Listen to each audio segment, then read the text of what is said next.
everyone. I hope you all are fine. My name is Parnika. On behalf of Sri Rama Bharati Public School online classes, I welcome you all here. The topic for today is what is a computer memory and what are the different types of computer memory. So, let's start. Computer memory. A memory is just like a human brain. It is used to store data, instructions, informations into it. Computer memory is the storage space in the computer or the CPU where data is to be processed or instructions required for processing are stored into this computer memory. There are two types of computer memory. The memory of the computer is classified into two types. One is the internal memory, the other is the external memory. Once again, number one is the internal memory, which is also said to be the primary memory. Then comes the external memory, which is also said to be a secondary memory. Today we'll be talking about only and only what is an internal memory and what are the two types of internal memory. Okay, so let's start with what is an internal memory. So internal memory is said to be the main or the primary memory of the computer system. It is an inbuilt location in the computer where data, instructions, information is stored. It is already placed inside the CPU. That is why it is said to be an inbuilt location. A computer can access data or information directly from the internal memory. That is why it is said to be the fastest one.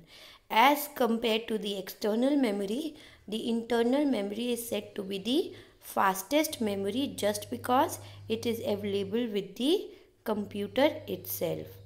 It has limitations too. What is its limitation? It has a limited storage capacity.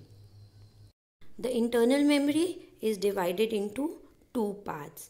One is the RAM and the other is the ROM. Once again, the internal memory of the computer is classified into two main parts. One is the RAM, the other is the ROM. First, we'll talk about what RAM is. RAM stands for Random Access Memory. It stands for Random Access Memory. As its name suggests, it can be directly and very quickly accessed by the CPU. All the data, instruction or information which is stored in the RAM can directly be accessed by the CPU. RAM is also said to be a volatile memory. Why volatile? Just because till the time the power is switched on, the data would be stored in the computer. As soon as the power goes off, the data gets erased. So, if we are working on something in a computer, the data is stored on the RAM. As soon as the light goes off, the data get erased from the RAM. It stores only that data which is to be processed or on which we are working. It is said to be the fastest and the costliest memory available with the computer. It is the read-write memory of the computer, which means we can read the memory which is stored on the RAM and even we can write or alter the memory which is already stored in the RAM. So this is random access memory. This is how a random access memory looks. Okay everyone, moving forward we have ROM. ROM stands for read only memory. Okay, it stands for read only memory. In the case of ROM, CPU cannot directly access the data which is stored in the ROM. The data, if a CPU wants, then it is first transferred to the RAM and then only can be read by the CPU. ROM is said to be a non-volatile memory just because the data inside the ROM retains itself. It does not get deleted or erased if the power goes off. Either the power goes off or power is on, nothing can happen to the data which is stored in the ROM. It is said to be slower and cheaper as compared to RAM. The data in the ROM can only be read by the CPU, cannot be altered. The data in it can only and only be read. You cannot change the data in the ROM. So this is what ROM and RAM is. We'll see how a ROM looks. This is how a ROM looks. These both RAM and ROM are attached to the motherboard of the computer, which is inside the CPU.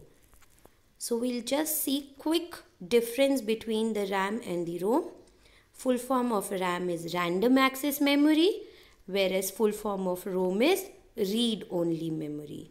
Once we talk about data retention, RAM is said to be a volatile one, which means till the time power supply is there, the data will be there.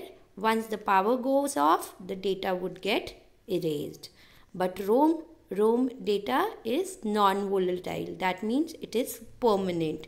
Data remains even after the supply goes off. The third difference is data access. RAM data can be read, erased or modified.